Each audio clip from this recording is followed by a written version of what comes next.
Hi, I'm Rayvin Maddock. Today we're going to customize a Breyer Mane Beauty. Let's get started. First, we need to mix our epoxy putty. To do this, I make 2 balls of equal size and then mix them together. You know it's mixed well when the color's consistent and there's no streaks. First off, I start laying the epoxy down to form the shapes. So in this case, the eyebrow and the bones behind the eye and the eyelid underneath the eye.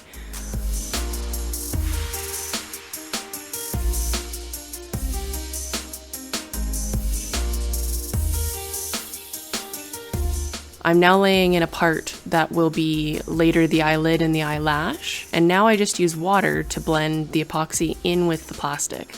It blends pretty smooth, so you don't have to worry about sanding much later on, and water gets it pretty nice and consistent.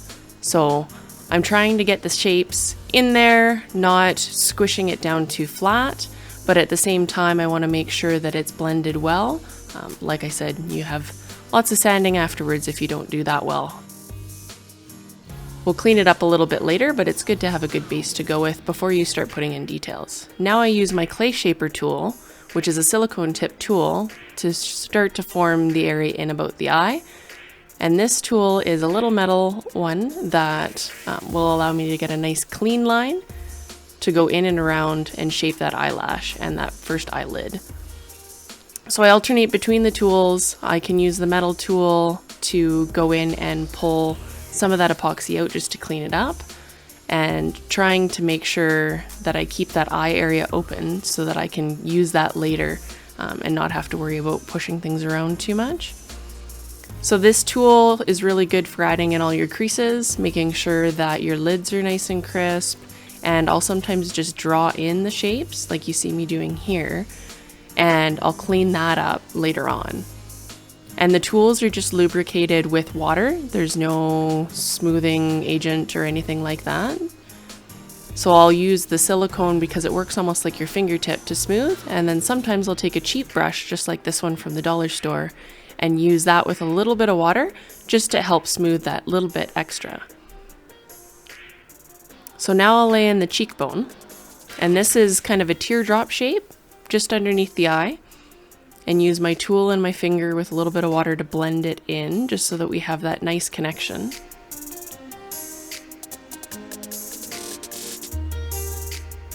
You can see here really how well that epoxy blends into the actual plastic. It's quite nice. It's been quite a fun process customizing this Mane Beauty because it's not something I would normally customize. Normally I would be doing the Breyer plastic models, and this has been really fun. It's definitely allowed me to be a little bit more creative and think outside the box, which has been super cool. So this is where I start getting into a little bit more of the fine detail. I'm using the tools to really make those creases deeper, lifting out as you see there with the tool to form that really nice deep line. Because in that eyelid you would get a nice crease there. So we want to make sure that shows up. Again, making sure that eye stays round and open. I don't want it closing because we don't want the unicorn to fall asleep on us. You can also use the back of the tool like I just used there, and that will allow you to have just a different shape. It's a little bit harder, so it's good for big grooves and pushing around the epoxy quite a bit like you just saw me do with the back of the eye there. And these are all techniques that I'd use for customizing a normal Breyer horse, so they're all transferable. Now I've gone in and I'm cleaning up the eyelash. So taking out a little bit of the extra epoxy that's collected there, I've gone in and drawn the hairs of the eyelash into it, and that was just with the tool that you see there, just kind of stippling it across the edge. And now is the time to kind of go back in and clarify some of those marks that I made earlier. So I want to make sure those creases are really well defined. Anything that I've smoothed too much, I can put that back in. Placing the eyelash, you can see with my finger, just using that to push the epoxy around. At this point, the epoxy is still pretty flexible and malleable. And that means it'll slowly harden over time, so you kind of have to work a little bit quick. I wouldn't mix more than what you think you're going to be able to work with right away. Otherwise it starts to harden on you and then you end up with epoxy that gets a little bit too hard. If you mix too much, that's okay though. You can stick it in the freezer and that will basically pause its hardening process. So you can leave it in the freezer for days, weeks, and get back to it later when you are ready to use it. But you need to put it in the freezer before it gets too hard because you won't reverse the process and make it soft enough again to really use if it's too hard.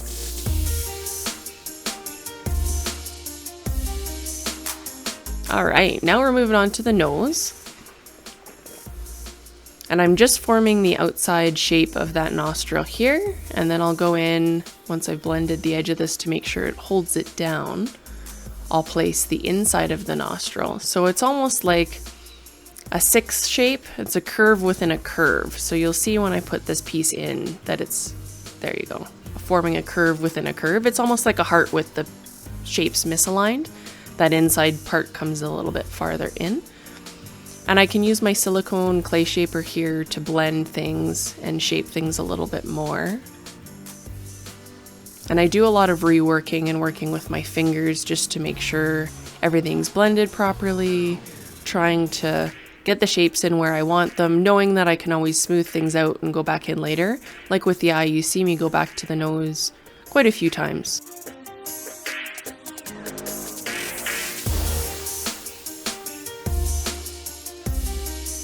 This is me laying out the lips. I'm putting in the top lip first, which is actually wider towards the back of the mouth and narrower towards the front. And then you'll see me lay in the bottom lip here, which is actually wider at the front and narrower at the back. So I try and lay the clay or the epoxy down in a way that forms the shapes I'm looking for so that you're not having to rework things too many times. And here's a little chin, just add into the bottom.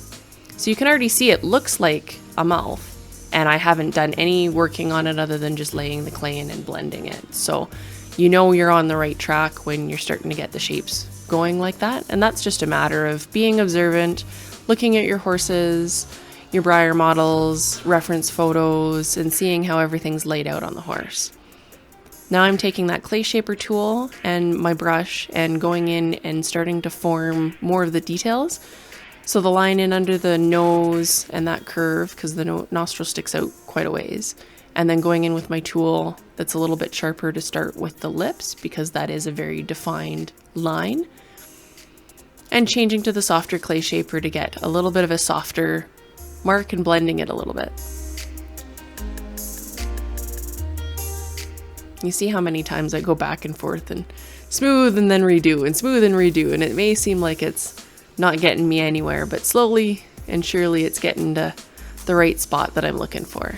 You can really see how that bottom lip's starting to come out in the shape of the front of that mouth there.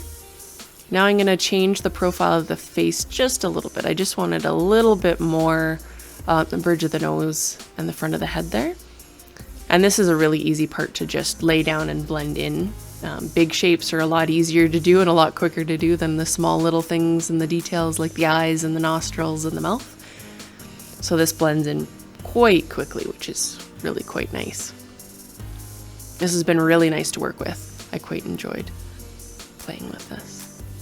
Then I'm just laying the defining line in the middle of the face. You can see it looks a little asymmetrical, and that's because I have to plan for what the other side of the face is going to look like with epoxy on it. And so now I'm covering the, it's actually a paintbrush handle that went into making the horn with epoxy so that I can do all the designing that I want on it. And my camera glitched out when I was doing the horn, so all I did was lay in those lines on the side and then carry them over around the horn. And now I'll do all the accents that I wanted. I wanted kind of a vine-like, not quite tack, but not quite too earthy. It's kind of got this really cool feel to it. I felt that the neck needed a little bit of something to jazz it up, and unicorns, it was almost like a flower wreath of sorts around her neck.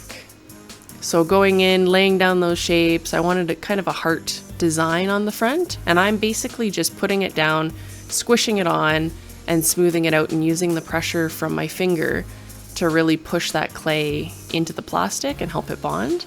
and then using a tool that has a bit of a sharper, finer edge to it, and going in and cutting out any extras. This is actually really easy to do. This is how I form the shapes of hair when I'm putting hair on a model.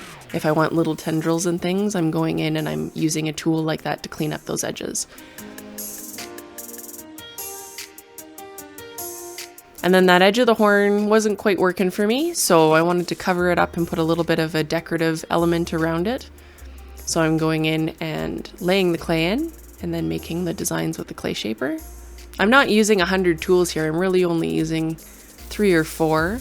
You could probably get away with just a toothpick, pretty much. So this is again repeating that heart pattern. I'm only doing half of the horse just for demonstration purposes because the other half looks the same, but I wanted to make sure that you saw how it would look like closer to completed with that heart on the forehead, and then adding a whole bunch of other little designs coming in off that horn decoration. And now we have a unicorn. Well, half one anyway. Thank you for joining me for customizing this Breyer Mane Beauty. I hope you had fun.